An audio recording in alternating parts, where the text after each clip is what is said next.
A noite começava a descer sobre a terra de Gossém, no Egito, quando de súbito, de todas as casas, partiram os balidos de cordeiros sendo mortos. Em cada casa, um homem segurava uma vasilha cheia do sangue do cordeiro e aspergia o sangue com isopo nas ombreiras e vergas das portas. Dentro de poucos minutos, toda a comunidade israelita se tornou uma comunidade de sangue.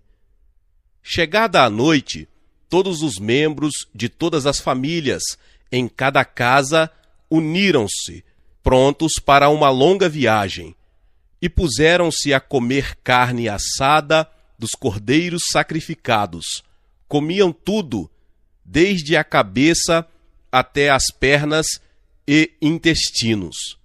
No meio daquela noite, todos os lares egípcios ficaram transtornados. Ouviram-se gritos pela terra toda.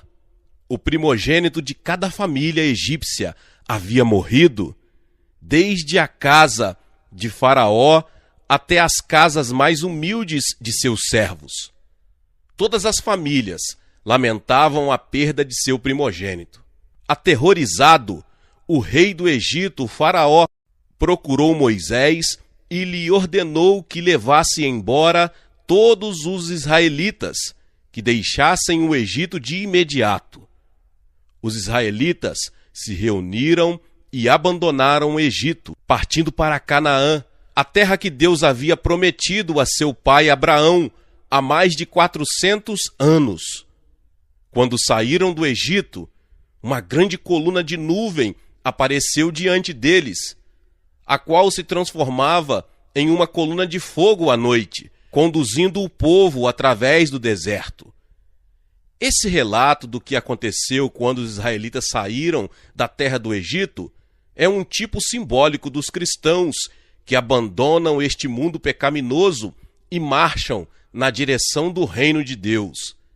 Através da história do êxodo dos filhos de Israel, nós cristãos podemos aprender a viver com máximo sucesso ao contatarmos como Deus providenciou tudo para os israelitas e como o Senhor tratou deles. As experiências deles são símbolos de nossas experiências cristãs hoje. Primeiramente, vamos examinar o significado da aplicação do sangue do cordeiro nos umbrais das portas. O cordeiro, em Êxodo, é um tipo de nosso Senhor Jesus Cristo. Quando recebemos o sangue de Jesus, pela fé, e o aplicamos às portas de nosso coração, somos libertados do poder da morte e de Satanás, porque o sangue de Jesus nos proporciona remissão de pecados. Diz a Bíblia que todos nós pecamos e decaímos da glória de Deus. Portanto, quando cremos no sangue de Cristo e o aplicamos aos nossos corações, somos purificados de todos os nossos pecados e iniquidades. Assim, aos olhos de Deus, é como se jamais houvéssemos pecado. O sangue de Jesus Cristo nos purifica de toda mancha de pecado e constitui um refúgio contra o julgamento vindouro de Deus. O terrível julgamento de Deus sobrevirá à humanidade quando Jesus Cristo voltar a este mundo. Neste dia, todos quantos morreram sem conhecer a Cristo como Salvador deverão comparecer diante do tribunal de Deus. Certa vez, 3 caçadores foram caçar nas montanhas, mas um violento incêndio irrompeu na floresta e ameaçava queimar tudo. Os 3 caçadores, atarantados, não sabiam o que fazer. Um deles subiu a uma árvore. O segundo acreditava em suas pernas e pôs-se a correr. O terceiro caçador, sozinho, pôs-se a imaginar o modo pelo qual salvaria a própria vida. Sobreveio-lhe um pensamento de repente, como um raio. Apanhou um fósforo e iniciou um incêndio ao seu redor. À medida que o fogo ia queimando tudo, ele pulou para o centro, já queimado, e ali permaneceu, enquanto o fogo alastrava para longe dele em todas as direções. Quando o fogo do primeiro incêndio atingiu a área em que se refugiara o primeiro caçador, no alto de uma árvore, as chamas envolveram a árvore e o homem morreu queimado. O incêndio logo alcançou o homem que havia fugido correndo, e esse também morreu queimado. O terceiro caçador salvou-se, porque permaneceu em segurança na área da terra que se queimara antes. Esta historieta ilustra nossa salvação eterna. Algumas pessoas querem salvar suas almas e, para isso, arranjam árvores e nelas sobem. Há as árvores de filosofia humana, da religião, do esforço próprio, mas nenhuma delas pode salvar alguém. Outros estão correndo, pensando que a velocidade é salvaguarda de suas vidas, mas serão apanhadas pela morte e pelo julgamento. Há, entretanto, um lugar como aquele que foi queimado antes de ser atingido pelo incêndio, dentro do qual o terceiro caçador ficou protegido e por onde o julgamento já passou, porque Cristo Jesus morreu por nós na cruz do Calvário. O julgamento de Deus caiu sobre ele, de modo que o Filho unigênito de Deus sofreu a morte na cruz do Calvário. Pelos seus sofrimentos, o Senhor levou sobre si todos os nossos pecados e iniquidades.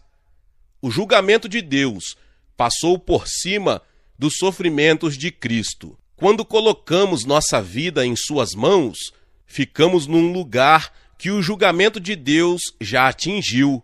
Se não formos para o seio de Cristo, não há lugar para nós onde possamos ser protegidos do julgamento de Deus. O sangue de Jesus Cristo também nos livra da escravidão de Satanás. Satanás mantém as pessoas sob escravidão mediante o pecado, mas desde que tenham sido perdoadas e recebido a justiça de Deus como dádiva do Pai Celeste, Satanás não tem nenhum direito, desculpa, para apanhá-las de novo sob sua escravidão.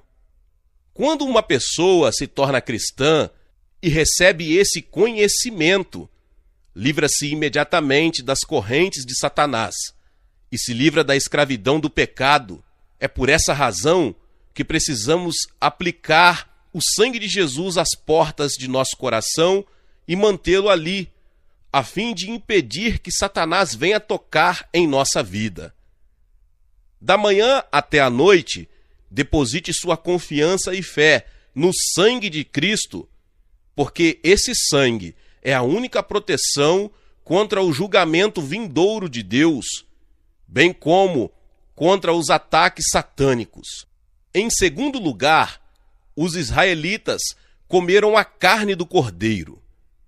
O cordeiro havia sido assado e devia ser comido com ervas amargas e pão sem fermento.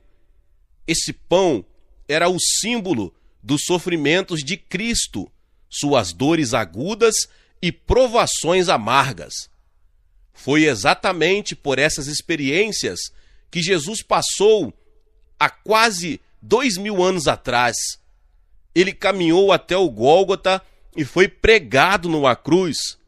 Foi levantado entre o céu e a terra durante 6 horas, passando por grande sofrimento. E na maior agonia ele clamou: Eli, Eli, lama sabactani, que quer dizer: Deus meu, por que me desamparaste? Cristo sofreu as mais horrendas dores e seu sofrimento foi tipificado no ato de os israelitas comerem o cordeiro pascal com ervas amargas e pão sem levedo. Hoje, quando constatamos quanto sofreu o Senhor para nos libertar, deveríamos chorar de tristeza e com amargura no coração arrepender-nos de nossos pecados e nos tornarmos como pão sem levedo. O pão sem levedo significa que devemos purificar nossa vida, confessar nossos pecados, andar sem pecado, vir a Jesus Cristo e participar de sua carne. Como podemos comer a carne de Cristo? Jesus disse no Evangelho de João que se quisermos ter vida, devemos comer sua carne e beber seu sangue. Muitos judeus, depois de ouvir esse sermão, deixaram de seguir a Cristo, visto que não podiam aceitar esse tipo de ensino. Mas a Bíblia nos diz, em João, capítulo 1, verso 14, o Verbo se fez carne e habitou entre nós. Vimos a sua glória, a glória como do unigênito do Pai, cheio de graça e de verdade. Assim é que a palavra de Deus, do Gênesis ao Apocalipse, é a carne de nosso Senhor Jesus Cristo.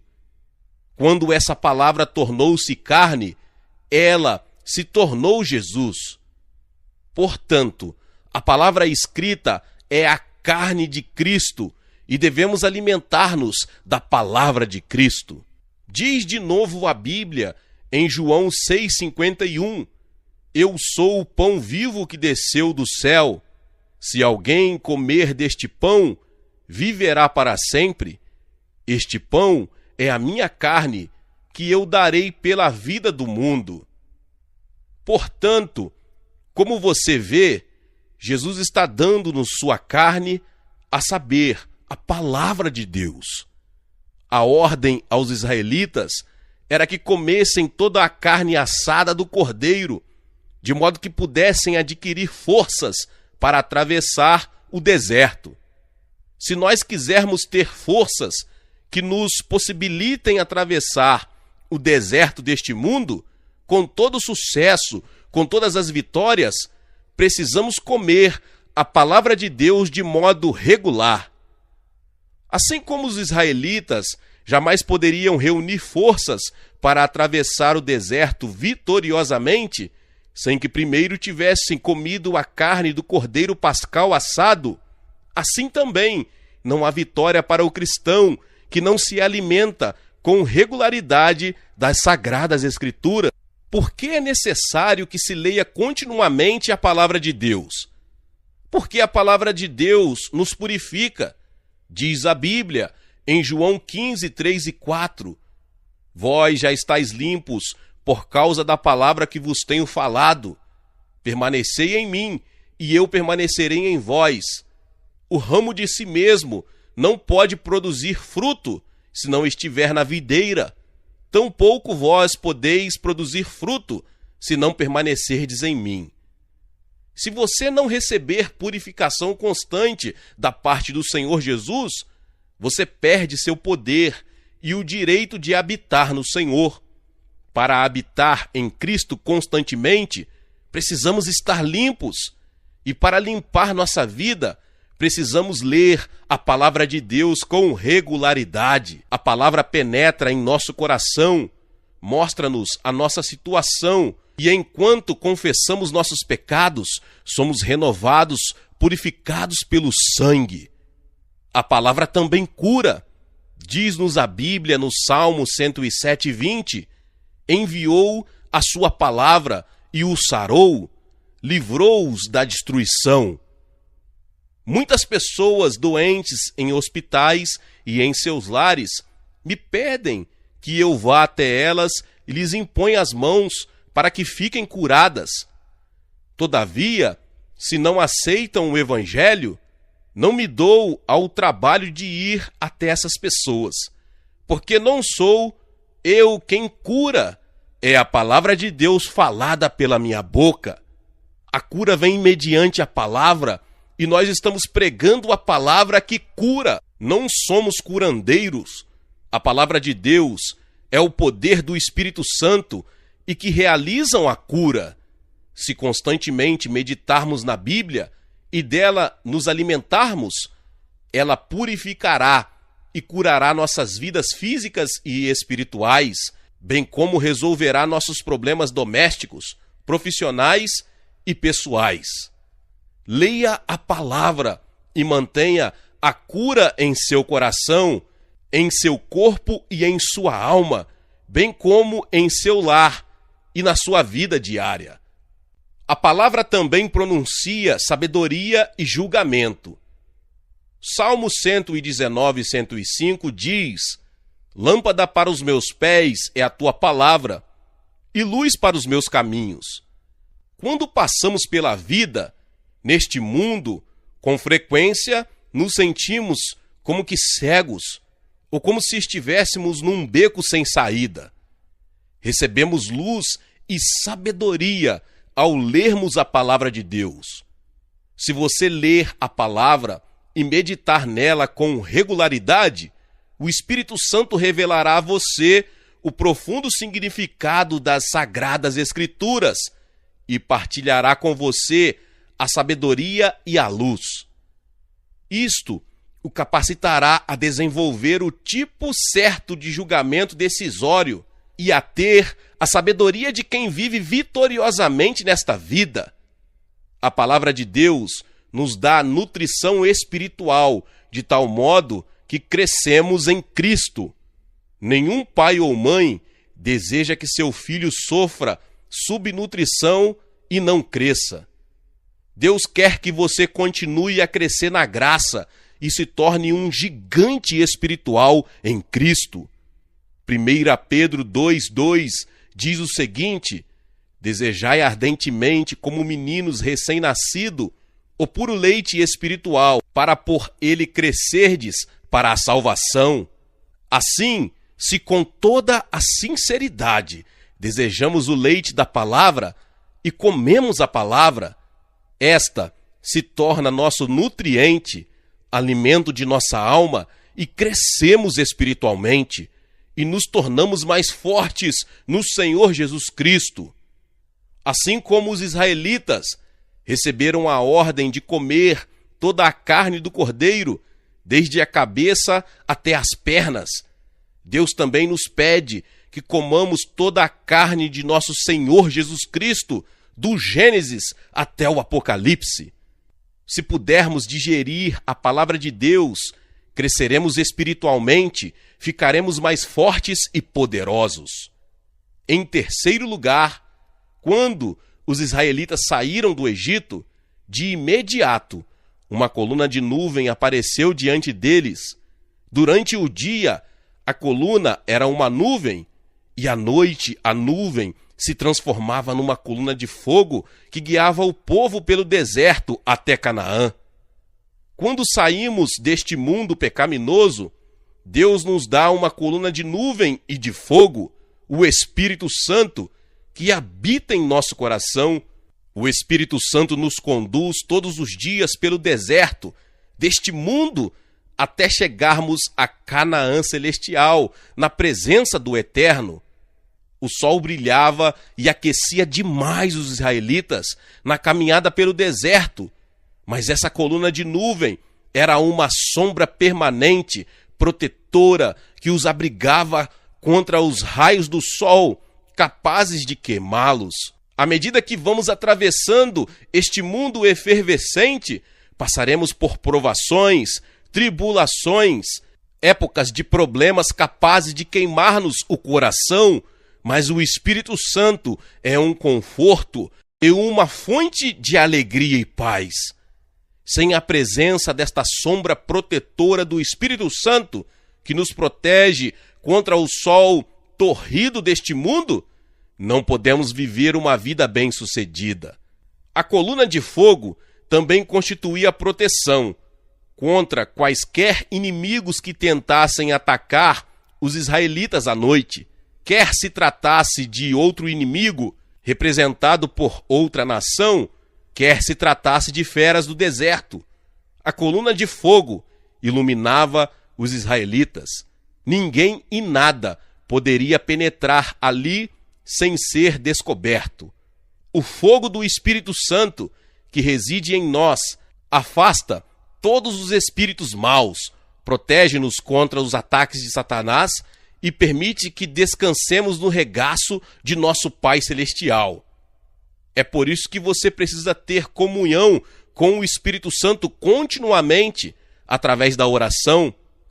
Estando você a atravessar este deserto da vida, o Espírito Santo é a pessoa da Trindade que habita em você, que intercede por você, que ajuda você e o conforta, ensina e orienta. Nunca se esqueça de reconhecer o Espírito Santo e de depender dele.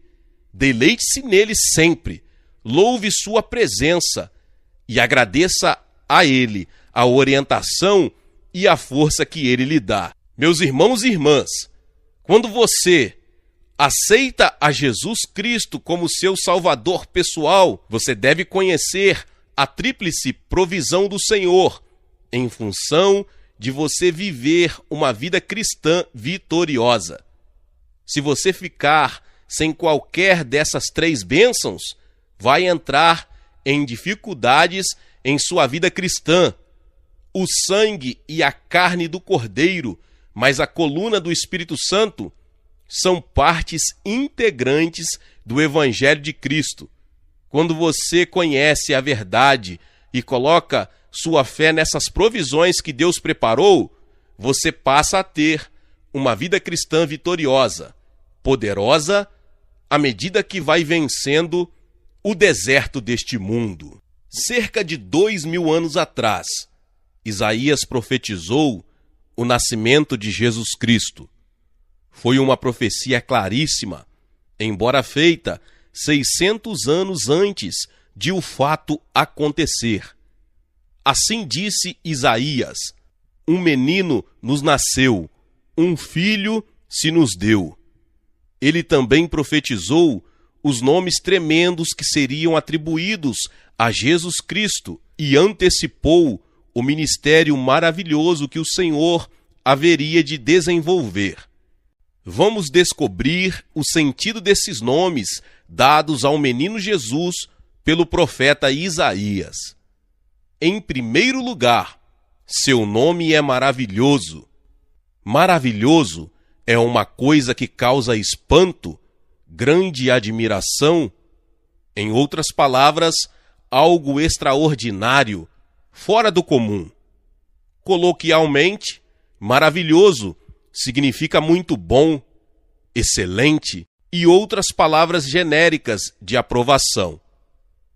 O nascimento de Jesus foi maravilhoso. Jamais alguém conseguiu fazer alguém nascer de uma virgem sem o concurso de espermatozoides.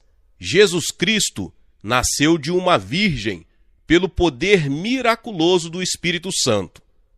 Na verdade, o nascimento de Jesus foi tão maravilhoso como toda a sua vida foi maravilhosa. Durante seu ministério de 3 anos, Jesus viveu uma vida dinâmica e maravilhosa. De modo incrível e glorioso, o Senhor salvou pecadores e curou doentes, e sua fama se espalhou por toda a Palestina. Até a morte e ressurreição do Senhor foram maravilhosas demais. Quando ele morreu na cruz, o dia escureceu e um terremoto sacudiu a terra. 3 dias depois, Jesus obteve a vitória sobre a morte e sobre o inferno, ressurgindo de entre os mortos. Sua ressurreição dá esperança e vida eterna a todos nós. Seu nome continua maravilhoso em nossos dias. Quando Jesus entra em nosso coração, faz que nossa vida se torne maravilhosa. Você foi maravilhosamente e gloriosamente salvo, e agora passará a viver uma vida maravilhosa e gloriosa. Você pode esperar bênçãos maravilhosas todos os dias ao lado do Senhor Jesus. Em segundo lugar, o nome de Jesus é Conselheiro. Que quer dizer esta palavra? Conselheiro é a pessoa que fala palavras de sabedoria e de orientação a quem delas precisa. Quando Jesus veio em carne a este mundo, muitas pessoas o procuravam e receberam dele conselhos. Por exemplo, quando ele conversou com Nicodemos, verificou que esse homem estava totalmente confuso a respeito da salvação. Nicodemos era membro do Sinédrio, um líder erudito. De acordo com a lei judaica, Nicodemos viveu uma vida exemplar, perfeita, mas esse fariseu não tinha certeza de sua salvação. Foi procurar Jesus de noite e, depois de receber aconselhamento da parte do Senhor, entendeu com clareza que podia receber a salvação mediante o Senhor Jesus Cristo. A mulher samaritana constitui outro exemplo. Ela havia tido muitos maridos, mais de 5, e ainda não estava feliz. Sentia uma sede profunda e insaciável em sua mente. Ao chegar àquele poço para tirar dele água, encontrou-se com Jesus, que lhe deu conselhos. Depois da conversa com Jesus, a samaritana recebeu a salvação e ficou cheia de alegria e felicidade. A mulher até abandonou seu cântaro de água, a fim de correr à cidade e ganhar almas para Cristo. Quando conhecemos as vidas dos discípulos de Jesus, notamos que eram pessoas comuns, mas viveram ao lado de Cristo e receberam suas palavras de aconselhamento durante mais de 3 anos. Mediante o ensino e o aconselhamento de Jesus, todas essas pessoas comuns se transformaram em grandes homens e mulheres de Deus. E o curso da história humana mudou para o bem, por causa da pregação desses discípulos. Hoje também precisamos procurar o aconselhamento sábio de nosso Senhor Jesus Cristo, se quisermos viver vidas bem-sucedidas. Onde é que podemos encontrar Jesus Cristo e receber seu aconselhamento pessoal? Não podemos encontrá-lo na carne, mas na Bíblia, pois nela Jesus nos fala hoje. Todas as páginas da Bíblia estão repletas de seu aconselhamento, de modo que, se estudarmos a Bíblia regular e sistematicamente, poderemos receber o aconselhamento vivo de nosso Senhor Jesus Cristo. Jesus também nos deu o Espírito Santo. O Espírito Santo está entre nós para levar-nos a Jesus e fazer-nos lembrar de seus ensinos. Quando oramos, podemos ouvir uma voz tranquila e suave, admoestando-nos a recebermos a sabedoria de nosso Senhor Jesus Cristo. A maior sabedoria neste mundo está em seguirmos os ensinamentos do Senhor, de modo que podemos assim viver uma vida vitoriosa, plena de sucesso. Em terceiro lugar, seu nome é Deus Forte. Jesus Cristo é o Todo-Poderoso, segunda pessoa da Trindade Santa, o Deus Forte. Por quê? Porque ele é o Deus forte da criação. A Bíblia diz em João 1,3 que todas as coisas foram feitas por meio dele, e sem ele, nada do que foi feito se fez. Assim é que quando você olha para o céu e procura contar as estrelas brilhantes, ou quando você vai à praia e vê o vasto mar, ou quando você ouve o canto mavioso dos pássaros, ou vê as frutas maravilhosas das árvores, você se lembra de todas as coisas criadas pela mão do Senhor Jesus Cristo? Ele é o Deus forte que sustenta o universo. Diz a Bíblia em Hebreus 1,3: o Filho é o resplendor da sua glória, é a expressa imagem da sua pessoa, sustentando todas as coisas pela palavra do seu poder. Havendo feito por si mesmo a purificação dos nossos pecados, assentou-se à destra da majestade nas alturas.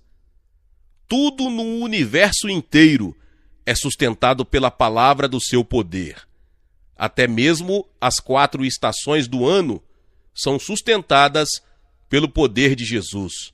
Como Jesus é grande, ele é o herdeiro de todo o universo. Diz a Bíblia em Hebreus 1:2, a nós falou-nos nestes últimos dias pelo Filho, a quem constituiu herdeiro de tudo, por quem fez o mundo. Jesus Cristo é o herdeiro dos céus e da terra, estando presente no futuro, e o Rei dos Reis e Senhor dos Senhores. Tenho certeza de que você se lembra das palavras de Jesus em Mateus 28:18. Chegando-se Jesus, falou-lhes dizendo: é-me dado todo o poder no céu e na terra. Sim, verdadeiramente o Senhor Jesus detém todo o poder no céu e na terra. Todas as criaturas se curvarão perante ele, porque Jesus é o Deus forte. Quando a pessoa tem Jesus no coração, tem o Deus forte em seu coração. Visto que Cristo está vivendo dentro de você, você não precisa preocupar-se a respeito das coisas deste mundo. Nada e ninguém pode derrotar você. A Bíblia nos diz que se Cristo é por nós, ninguém pode ser contra nós. Em quarto lugar, a Bíblia diz que ele é o Pai da eternidade. Que significa Pai? Nosso Pai é quem cria e protege nossa vida. O pai natural gera e protege seus filhos até que estejam crescidos. Fomos gerados do Pai pelo sangue de Jesus Cristo derramado na cruz do Calvário. Você e eu não fomos tão somente lavados e purificados de nossos pecados, mas recebemos vida eterna, vida nova, mediante Cristo, da parte de nosso Pai Celestial. Ele é o Criador de nossa vida, pelo que nos unimos a Ele como nosso Pai.